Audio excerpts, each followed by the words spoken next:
Dear students, BSc Part 2nd, Physical Chemistry, Unit 3rd, Phase Equilibrium, video number 4। आज हम पढ़ेंगे Gibbs प्रवस्था नियम की व्युत्पत्ति। हमने गिब्स प्रवस्था नियम पढ़ा था F = C - P + 2। अब इस नियम की व्युत्पत्ति कैसे हुई, ये नियम कैसे जो है डिराइव हुआ, उसके बारे में हम आज स्टडी करेंगे। साथ ही मेटास्टेबल इक्विलिब्रियम की भी स्टडी करेंगे। उष्मागतिकी के नियम के अनुसार जब कोई भी विस्मांगी तंत्र स्थिर ताप व दाब पर साम्य में होगा तो किसी दिए हुए घटक का रासायनिक विभव प्रत्येक प्रवस्था के समान होगा। हम यह बात करते हैं कि हमारे पास माना कि एक घटक I है, तीन प्रवस्थाएं हैं A, B, C, कोई सी भी हो सकती हैं, तीन फेजेस में ठोस, द्रव, गैस या जो भी आप मान लें। माना कि एक घटक है I, उसकी तीन प्रवस्थाएं हैं A, B, C। तो घटक I को इस समीकरण से हम लिख सकते हैं म्यू I, म्यू यहाँ पर है रासायनिक विभव या केमिकल पोटेंशियल। केमिकल पोटेंशियल किसका?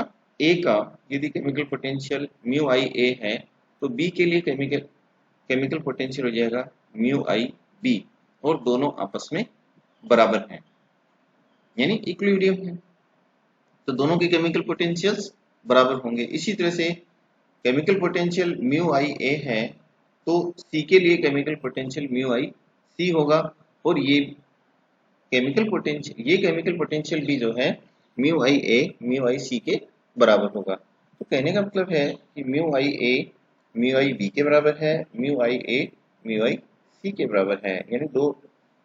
यानी पहली जो प्रवस्था है A, उसका केमिकल पोटेंशियल दूसरी प्रवस्था B के बराबर है, साथ ही ये C के भी बराबर है। इसका मतलब हम कह सकते हैं कि तीनों ही प्रवस्थाओं के जो केमिकल पोटेंशियल है वो आपस में बराबर हैं। यदि प्रत्येक घटक दो फेज में हो, कोई भी कंपोनेंट है वो दो फेज में हो, तो इसे P-1 लिखना होगा। फिर से देखिए, यदि प्रत्येक घटक दो फेज में होता है तो उसे P-1 लिखना होगा। अतः C घटकों के लिए P-1 समीकरण ज्ञात होंगे। C घटकों के लिए कितना हो जाएगा? C इंटू P-1 समीकरण ज्ञात होंगे, क्योंकि रासायनिक विभव जो है दाब, ताप तथा संगठन का फलन होता है। रासायनिक विभव क्या होता है? दाब, ताप और संगठन का फलन होता है। अतः कुल ज्ञात चरों की संख्या आपके पास हो जाएगी C ब्रैकेट शुरू P-1 ब्रैकेट बंद, साथ ही कुल चरों की संख्या हो जाएगी P ब्रैकेट शुरू C-1 + 2। हमारे पास कुल ज्ञात चरों की संख्या आ गई, साथ ही कुल चरों की संख्या भी आ गई। अतः अज्ञात चरों की संख्या के लिए हमारे पास फॉर्मूला है, अज्ञात चरों की संख्या निकालने के लिए कुल ज्ञात चरों की संख्या में से कुल ज्ञात चरों की संख्या को घटा दीजिए। यानी कहने का मतलब कुल चरों की जो संख्या है वो ज्ञात चरों की संख्या व अज्ञात चरों की संख्या का योग होती है। यदि हमें अज्ञात चरों की संख्या निकालनी है तो कुल ज्ञात चरों की संख्या में से कुल ज्ञात चरों की संख्या जो है घटा दीजिए। जैसे यहाँ देखिए, कुल चरों की संख्या यहाँ पर है P ब्रैकेट शुरू C-1 ब्रैकेट बंद प्लस 2, साथ ही हमें इसको घटाना है माइनस P-1, इसमें से घटा देंगे। अब यहाँ पर आप मल्टीप्लाई कर दीजिए P को, यहाँ देखिए कर्सर जहाँ पर है, P को C से मल्टीप्लाई करेंगे तो ये आ जाएगा P इंटू C। P को -1 से मल्टीप्लाई करेंगे तो ये आ जाएगा minus P + 2 as it is आ जाएगा, माइनस C को P से मल्टीप्लाई करेंगे तो माइनस CP, और यहाँ ये माइनस इस माइनस से मल्टीप्लाई होकर हो जाएगा प्लस, साथ ही माइनस माइनस प्लस होने के बाद C को 1 से मल्टीप्लाई करेंगे तो C। अब यहाँ Pc कह दीजिए या माइनस Cp कह दीजिए, दोनों एक दूसरे के बराबर और विपरीत हैं, तो ये यहाँ कैंसिल हो जाएंगे। तो हमारे पास बचता है C, यहाँ देखिए ये बच रहा है C माइनस P प्लस 2। तो हमारे पास वैल्यू आ गई C माइनस P प्लस 2, अर्थात तंत्र को पूर्णतया परिभाषित करने के लिए कुल चरों की संख्या को स्वेच्छा से हम क्या करते हैं, निश्चित कर देते हैं। इसलिए ये तंत्र की स्वतंत्रता की कोटियों की संख्या के बराबर होगी, अर्थात C माइनस P प्लस 2 को जो है हम क्या कहेंगे, F कहेंगे, या ये जो है स्वतंत्र कोटि के बराबर होगा। तो हमारा नया फॉर्मूला हो जाएगा F बराबर हम लिख सकते हैं C माइनस P प्लस 2। यदि हम P को इस तरफ शिफ्ट कर देते हैं तो F प्लस P हो जाएगा इक्वल टू C प्लस 2। तो F plus P equal to C plus 2, यही गिब्स का प्रवस्था नियम है। अभी तक इसी नियम को हम इस प्रकार से भी पढ़ते आए हैं, F बराबर C माइनस P प्लस 2। ये इसी का थोड़ा सा पक्षांतरण करके जो है इसको परिवर्तित कर दिया गया है। तो हम इस प्रकार से फेज रूल डिराइव कर सकते हैं या व्युत्पन्न कर सकते हैं। आगे है हमारा बहुत अच्छा टॉपिक है मित स्थायी साम्य या मेटास्टेबल इक्विलिब्रियम। सबसे पहले मेटास्टेबल इक्विलिब्रियम को समझने के लिए हम इसकी डेफिनेशन के लिए नीचे चलते हैं। बहुत ही अच्छी इसकी जो डेफिनेशन है वो यहाँ देखिए, जहाँ आपको क्रशर नजर आ रहा है, यहाँ से ऐसा साम्य, ये परिभाषा मैंने यहाँ पे दी है, ऐसा साम्य जो एक दिशा से तो प्राप्त किया जा सकता है लेकिन दूसरी दिशा से नहीं, उसे मित स्थायी साम्य कहते हैं। कहने का मतलब ऐसा साम्य जो एक दिशा से तो प्राप्त किया जा सकता है लेकिन दूसरी दिशा से हम उसे प्राप्त नहीं कर सकते, उसे ही हम मित स्थायी साम्य या मेटास्टेबल इक्विलिब्रियम कहते हैं। अब हम ऊपर चलते हैं इसके डिस्क्रिप्शन के लिए। मेटास्टेबल इक्विलिब्रियम हम बात करते हैं, एक विषमांगी साम्य में दो अथवा अधिक प्रवस्थाएं एक दूसरे के साम्य में होती हैं। एक सरल तंत्र हम लेते हैं, बिल्कुल सिंपल, बर्फ व जल का। बर्फ को हम लिखते हैं H2O, S फॉर सॉलिड, यानी पानी, जो पानी के लिए हम लिखेंगे H2O लिक्विड। यानी कहने का मतलब वाटर जो है H2O सॉलिड फॉर्म में भी मिलता है और लिक्विड फॉर्म में भी मिलता है, और दोनों एक दूसरे के जो हैं इक्विलिब्रियम में हैं। यानी वाटर जो है बर्फ के रूप में और पानी के रूप में जो है आपस में इक्विलिब्रियम में है। यदि तंत्र एक एटमॉस्फेयर दाब पर हो तो उसका ताप 0 डिग्री सेल्सियस ही होगा, चाहे साम्य स्थापित होने में आंशिक रूप से बर्फ पिघली हो अथवा आंशिक रूप से जल हिमीकृत हुआ हो। यदि तंत्र एक एटमॉस्फेयर दाब पर हो तो उसका ताप 0 डिग्री सेल्सियस ही होगा, चाहे साम्य स्थापित होने में आंशिक रूप से बर्फ पिघली हो अथवा आंशिक रूप से जल हिमीकृत हुआ हो।